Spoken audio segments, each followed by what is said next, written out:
집으로 가는 버스 안. 자리에 앉기가 무섭게 영어책을 꺼내더니 민재는 이내 공부를 시작한다. 버스에서 공부하는 것은 고등학교 때부터 계속되온 민재의 오래된 습관 중 하나다.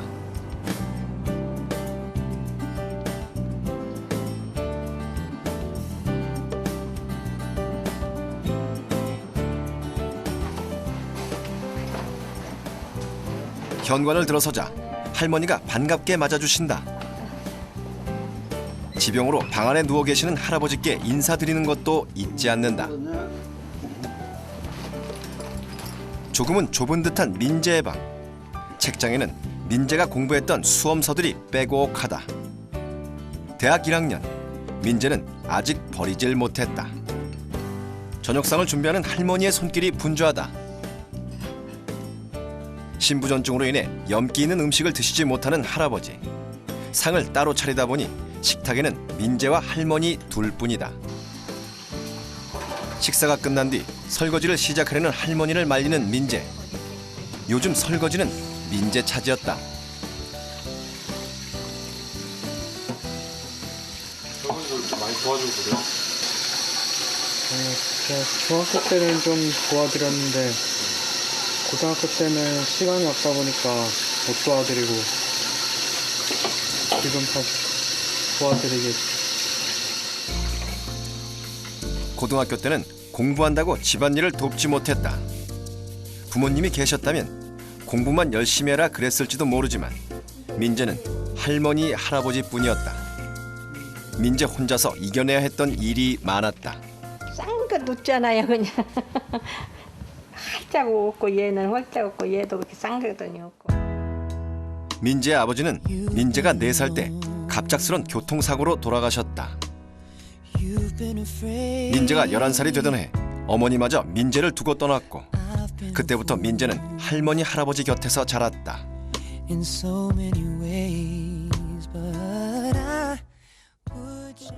어머니와의 이별 후 민재는 갈수록 웃음을 잃고 감정 표현을 잘 하지 않는 아이가 되었다. 다른 친구들과 너무나 다른 가정 환경. 자신의 처지를 비관한 민재는 갈수록 말을 잃어갔다. 민재야 밥 먹어라. 중학교 시절 민재는 컴퓨터 게임에 빠져들기도 했다. 하루 종일 게임을 하다가 방 밖으로 나오지 않는 날도 있었고 새끼를 꼬박 굶은 채로 컴퓨터 앞에 앉아있기도 했다. 밥 먹어라. 밥 먹고 해라잉. 게임을 하며 현실에서 도망치려는 손자를 보며 가장 괴로웠던 것은 할머니였다. 하나 요거라도 먹어라. 하루 종일 굶고 있는 손자를 보다 못해 컴퓨터 앞으로 식사를 가져다 주면 민재는 그제서야 밥을 먹었다.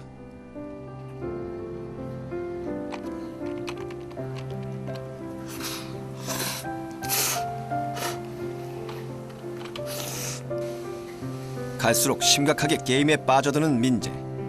이제 위험 수위를 넘었다 싶을 무렵 할아버지가 나섰다. 더 이상은 놔둘 수가 없었다. 컴퓨터에 완전히 그냥 오락에 몰입해가지고 주야도 없고 뭐 끼니도 없고 어떻게 할 길이 없어서 한번 내한테 어떤 그것을 뭔가 희망을 좀 꿈을 줘보고 그 어떤 계기를 만들어줘야 해서 안 간다니까요.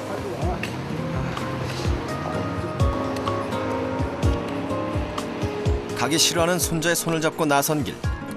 할아버지가 민재와 함께 찾은 곳은 서울대학교였다.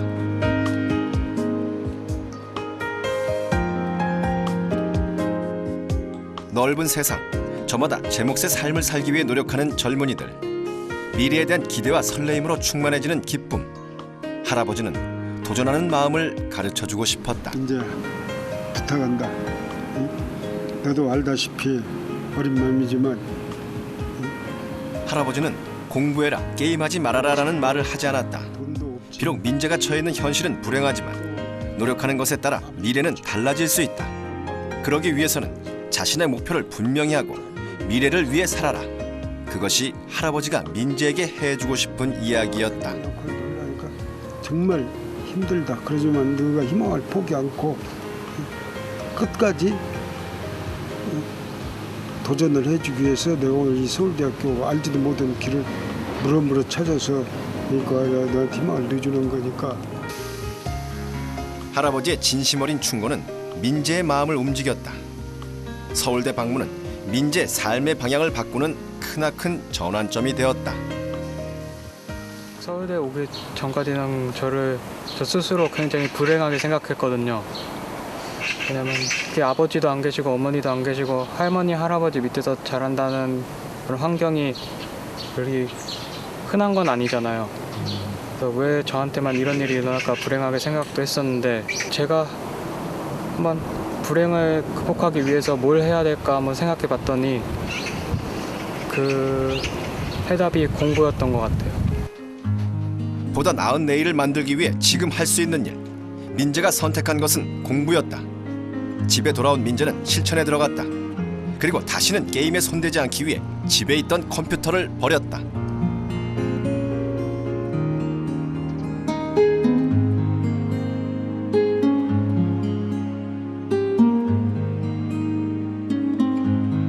이제 막 결심한 공부. 의욕은 높았지만 막막하기만 했다. 공부 방법과 요령, 시험 준비하는 법, 어떤 것을 어떻게 어디서부터 시작해야 할지 아는 것이 없었다. 처음에 공부할 때는 어떻게 해야 될지 몰라서 너무 막막했어요. 과외 같은 거는 가정 형편이 어려워서 꿈도 못 꿔봤고, 그래서 교과서만 가지고 교과서를 중심으로 했었는데요. 또 경쟁심 때문인지 남들한테 좀 더 인정받고 싶어서 교과서를 토시 하나 빼뜨리지 않고 외웠어요. 민재가 선택한 공부 방법은 교과서를 완벽하게 외워 자신의 실력으로 만드는 것이었다. 우선 시험 범위 안에 소단원을 확인하고 단원별로 외운다. 한꺼번에 많은 분량을 외우면 능률이 떨어지기 때문이다. 반복해서 읽을 때는 핵심 단어와 주제어를 먼저 확인한다. 그 뒤 내용과 문장 순서를 파악하며 읽어나간다. 문장을 외우고 소단원, 대단원 순으로 외우다 보면 교과서 전체가 통째로 암기된다. 국회는 1952년 1월에 정부가 제출한 직선제 개헌안을 압도적인 표 차이로 부결하였다. 민주국민당과 무소속 국회의원들은 내각제 개헌운동을 추진하고 그해 4월에 내각제 개헌안을 국회에 제출하였다. 그러자 이승만 대통령의 측근들은 관제민의를 조장하여 백골당과 따빨대 등의 이름으로 야당 의원들을 비난하는 벽보를 곳곳에 붙이며 공포 분위기를 조성하였다. 이어서 정부는 부산 일대에 비상계엄령을 선포하고 내각제를 찬성하는 의원들을 헌병대로 연행하였다. 외운 내용이 모두 다 똑같이 중요할 수는 없다. 암기를 마친 뒤에는 참고서를 이용해 내용의 중요도를 다시 한번 파악한다. 이렇게 공부하다 보면 문제마다 직접 해설을 달 수 있을 정도로 상세한 이론을 알 수 있다. 저는 자신감이라고 생각해요. 예를 들어서 참고서에 있는 문제 같은 거를 풀 때 있잖아요. 그 보기에 대한 내용들을 자기 옆에 적어보면서 굉장히 성취감을 느낄 수가 있거든요. 그래서 그 문제를 단순히 맞고 틀리고를 가리고 넘어가는 게 아니라 그 문제 해설을 자기가 달면서 그 문제를 완벽하게 자기 걸로 만들 수 있는 효과도 있죠. 자, 영의견이 아니니까 그 다음에 뭐라는 얘기야? 행렬 A 곱하기 B라는 행렬을 한번 구해. X 마이너스 B는 얼마? 0이 나오지. 민재의 또 다른 공부법은 수업 시간에 공부한 범위를 바로 그날 2번 복습하는 것이다. X 곱하기 X. 첫 번째 복습은 야간 자율학습 시간. 선생님 말씀을 되새기며 외워야 할 것은 꼼꼼하게 외운다. 두 번째 복습은 자율학습을 마친 뒤 집에서 한다. 같은 내용을 다시 한번 복습하는데 이때는 해당 범위에서 출제된 문제를 풀어보면서 심화된 내용까지 깊게 공부한다. 단지 책을 읽고 외우는 것만이 아니라 해당 범위의 문제까지 풀다 보면 내용을 오랫동안 기억할 수밖에 없고 이렇게 공부한 내용은 자연스레 민재 실력이 되었다. 복습 같은 경우는 그 수업 자체를 완전히 제 것으로 만들어가는 과정이라고 생각했기 때문에 중요시했어요. 또 복습을 하면서 심화된 내용이 들어간 문제 같은 것도 같이 풀어볼 때 그 내용을 완전히 제가 가지고 있다 그런 느낌도 받아서 뿌듯함도 느낄 수 있었고 또 자신감도 얻을 수 있어서 좋았어요. 적극적으로 복습을 활용한 결과 민재는 거의 모든 과목에서 1등급을 받을 수 있었다.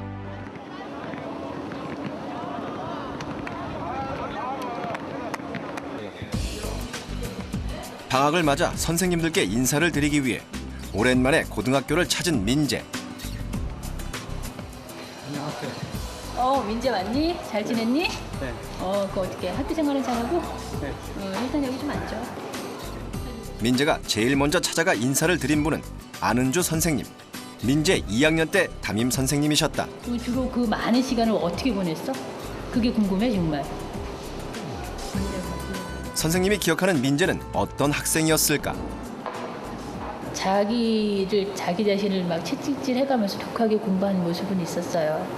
그러니까 담임 입장으로서 그렇게 열심히 공부하는 모습이 보기도 좋지만 한편으로는 그 시기에 조금씩은 누려야 되는 그런 부분들을 누리지 못하고 가는 모습이 조금 안타깝기도 하고. 민재의 남다른 가정 환경을 알고 계셨던 선생님. 선생님은 공부 외에 민재의 친구 관계, 생활 태도까지 세심하게 신경 써주셨다. 고등학교 2학년에 올라가면서 민재에게는 나쁜 버릇이 하나 생겼다.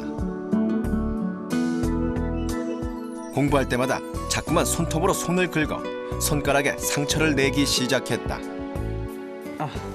굉장히 아팠죠. 손가락을 뜯는 게 심할 때는 손가락 10개가 전부 다 상처가 나 있어가지고 친구들은 제 손을 보면서 사람의 손이 아니라고 할 정도로 그렇게 상처가 심했었어요. 왜 그러세요? 민재에게 이런 버릇이 생긴 것은 할아버지가 뇌졸중으로 쓰러지고 난 직후부터였다. 그렇게 쓰러져 버리시니까 정말 암담하더라고요. 그래서 방 안에서 혼자 울기도 해봤고 어떻게 해야 되나 생각도 해봤는데 아무래도 그렇게 할아버지가 쓰러지신 걸로 인해서 제가 공부에 영향을 받는다면 할아버지께서도 그런 건 원치 않는다고 생각했어요. 그래서 공부에 집중하려고 좀 더 집중하려고 애를 써봤는데 잘 안 되더라고요. 편찮으신 할아버지에 대한 고민. 그러면서도 공부를 놓아서는 안 된다는 압박감. 스트레스로 인해 생긴 습관은 좀처럼 없어지지 않았다. 이때 민재에게 힘이 되어준 것은 선생님의 따뜻한 관심과 애정이었다. 선생님은 민재의 고민을 들어주기도 하고 때로는 여유를 가지고 공부할 것을 권해주기도 하셨다. 제가 아마 민재한테 집에 잘 들어갔냐 이런 식으로 처음에 아마 문자를 보냈던 것 같아요. 그러니까 잘 왔다 이런 게 하고 얼마큼 지나고 나니까 본인이 먼저 저한테 문자를 보내기 시작하더라고요. 선생님께 고민을 털어놓기 시작하면서 민재는 공부에 대한 부담감을 덜 수 있었다. 할아버지의 건강을 비롯한 가정에 대한 걱정도 예전보다는 많이 줄어들었다. 마음의 여유를 갖게 되자 손가락을 뜯는 버릇은 조금씩 사라져갔다. 고2. 그 당시 민재가 가장 어렵게 생각했던 과목은 영어였다. 하지만 좀처럼 점수가 오르지 않는다고 영어를 포기할 수는 없었다. 민재는 우선 공부하는 양을 늘리기로 마음먹었다. 매일 한 회 이상의 모의고사 문제를 풀었다. 그날 푼 지문 속에 등장하는 주요 표현과 단어 수거는 전부 외워나갔다. 영어 지문을 외울 때는 제가 생각해도 제가 정말 독했던 것 같아요. 한 문제 한 문제 외워갈 때마다 그 문제에 나와 있는 중요한 단어나 수거나 문법사항 같은 거를 다시는 안 보겠다는 생각으로 컴퓨터용 사인펜으로 그냥 지워버렸어요. 그렇게 지우면서 외웠더니 좀 긴장감이 생겨서 좀 더 잘 외울 수 있었어요. 지문은 새까맣게 지워져 버렸지만 지워진 지문만큼의 민재의 영어 실력이 쌓여갔다. 매일같이 엄청난 양의 단어와 수고를 외우다 보니 새벽까지 공부하는 일이 잦아졌다. 하지만 아무리 늦은 시간이라도 할머니는 민재가 공부를 마칠 때까지 항상 깨어 계셨다. 이렇게 졸지 말고 누워서 몇 분이라도 자거라. 응? 민재야. 시험 기간이 되면 민재와 함께 밤을 새우는 일도 허다했다. 공부하는 틈틈이 쪽잠을 자는 민재를 시간 맞춰 깨워주기도 하셨다. 몇 분이라도 누워서 자 그러면 내가 이따 깨워줄게. 저 어린 것이 저렇게 하려고 제기를 하는데 늙은 할매가 어찌 감히 그냥 나만 자고 있겠어요. 내가 잠이라도 안 자고 저 공부하는데 도움이 되게 그저 깨워도라는 시간에 깨워주고 내 몸이 다 부서지더라도 저 그들 잘 되는 것만 나는 바라고 오늘날까지 뒷바라지를 했어요. 밤잠도 안 자가며 곁을 지켜주시는 할머니. 그런 할머니를 보며 민재는 흐트러지려는 마음을 다잡곤 했다. 할머니도 몸이 많이 편찮으신데 저 때문에 잠도 못 주무시는 걸 보면은 정말 고맙다는 생각을 했어요.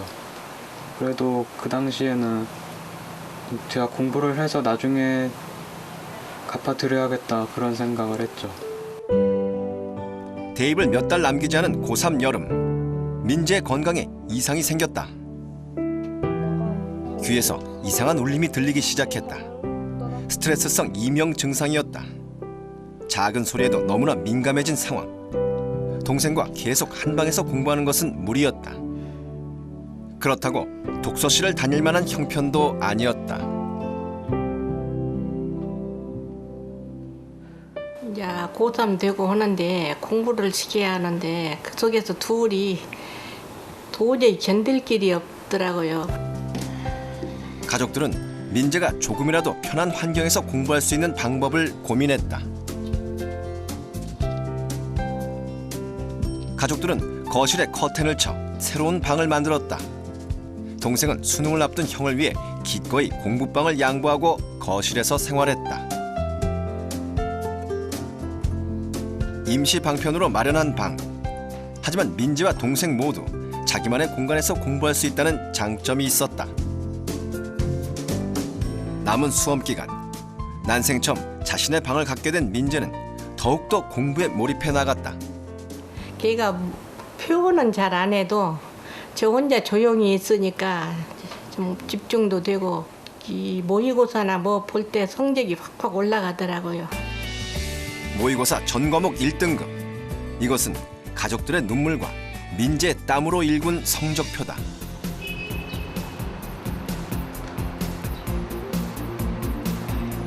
오랜만에 고등학교 시절 친구들과 만나기로 한 민재. 오랜만이야. 야, 너 머리 짱 많이 길렀다. 오랜만에 만나다 보니 서로에게 할 말이 너무나 많다. 갑자기 한 친구가 수학여행 때 사건을 얘기하기 시작한다. 옆방에서 어떻게 책을 들고 왔다는 거야. 책을 가방에 열어보니까 책이 4권 있었지 그때. 뭐뭐 쓰냐 그때? 국사 또 뭐 있었냐? 국사 수학, 국어. 그 과목명도 기억나 아직도 막. 애들 다 이불 뒤져쓰고 놀고 있는데 혼자서 책 펴들고 막 이러고. 그래도 놀긴 놀더라. 고수업 치면서 국사책 읽어. 고수업 치면서 딱 자기 치고 국사책 읽고 자기 차례면 치고 국사책 읽고. 시험기간이 얼마 안 남아서 정말 열심히 공부했다. 그러나 민재는 혼자 이룬 게 아니란 걸 누구보다 잘 알고 있다. 서울대 입시 전형 중 마지막 시험인 구술 면접을 앞두고 민재는 큰 혼란에 빠져 있었다. 학원 한번 다니지 못했고 자신이 제대로 논술 준비를 하고 있는지 점검할 수가 없었다. 면접 학원에 갈 생각이 있었는데 그래서 집안 형편 같은 게 어렵다 보니까 말을 못 하고 있었죠.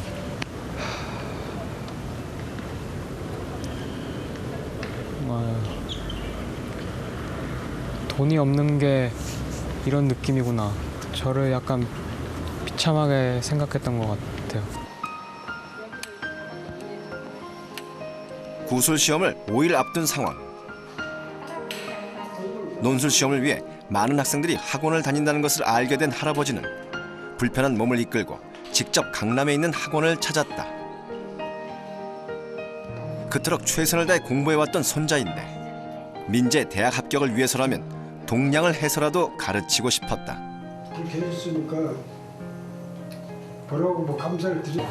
애들은 할아버지는 게 아파서 있고 어떻게 돈은 없고 그래서 참 죄송한 말씀인데 할아버지 된 입장에서 아무리 형편이 어려워도 또 논술을 한번 처음이자 마지막으로 한번 시킬 각오를 가지고 여기까지 찾아왔습니다. 근데 어려운 가정 형편과 지금의 상황을 이야기하자 학원에서는 민재 사정을 참작해 학원비를 할인해주고 논술 수업을 들을 수 있게 해주었다. 그래서 이렇게 염치를 불고 오고 말씀드리는 겁니다. 여기까지 왔는데 저희도 한번 아이를 보면서 마지막 준비를 해보도록 하죠. 뭐. 서울대 입시에서 논술이 되게 5일 남은 면접. 어쩌면 마지막 기회일지도 모르는 일.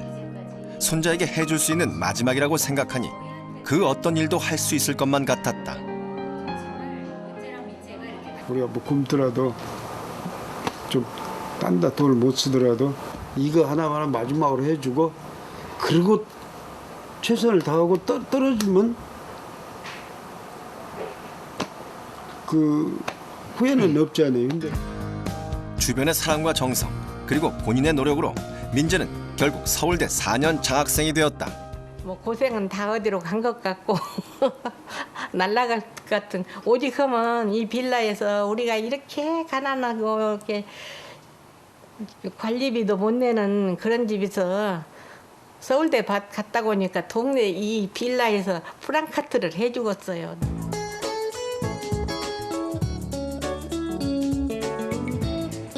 갑자기 민재가 의료기구를 파는 가게로 들어갔다.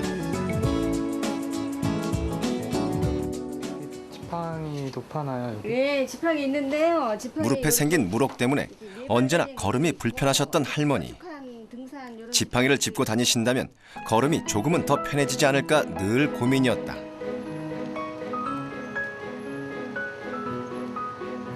몇 번을 망설이다 결국 민재는 할머니께 지팡이를 선물했다. 한 번은 감사하다는 마음을 표현하고 싶었다. 우리 민재가 아이고 선물 사왔구나 할머니 짚고 다니라고 아이고 사간 거 빠지게도 되어 있고 저기 지팡이를 건네자마자 너무나 환해지는 할머니 얼굴에 진작 사드리지 못한 것이 오히려 죄송스럽다. 바라는 것 하나 없이 키워온 손자인데 뜻밖의 선물에 할머니는 기분이 날아갈 것 같다. 나는 바라는 거 없습니다. 내가 열심히 공부해서 지 앞길 저기 하는 거지 내가 뭐 돈 벌어서 나 호강시켜주고 저기 하는 거 하나도 안 바래요. 여태까지 받은 은혜를 다 평생 산다고 해도 갚을 수는 없겠지만 그래도 최대한 많이 갚을 수 있도록 오랫도록 사셨으면 좋겠어요. 부모님이 계시지 않았고 가정 형편도 넉넉치 못했다. 하지만 민재는 가난한 소년이 아니었다. 민재에게는 할머니 할아버지가 계셨고 공부를 향한 뜨거운 열정과 의지가 있었다. 가정 형편이 그렇게 좋은 것도 아니고 몸이 그렇게 좋은 것도 아닌데 어떻게 보면 그런 상황들을 좀 불행하게 볼 수도 있겠지만 또 다른 한편으로는 그런 상황들이 저를 여기까지 이끌었다고 생각해요. 그래서 저는 어떤 어려움이든 그걸 자기가 극복할 수 있다는 의지만 가지고 있다면은 그 불행을 행복으로 바꿀 수 있을 거라고 생각합니다. 불행을 행복으로 만들기 위해 공부를 선택했던 소년. 때로는 힘겹고 고단한 순간도 있었다. 하지만 그 순간을 넘어선 소년에게 공부는 빛나는 미래를 열어줄 희망의 열차 티켓이었다.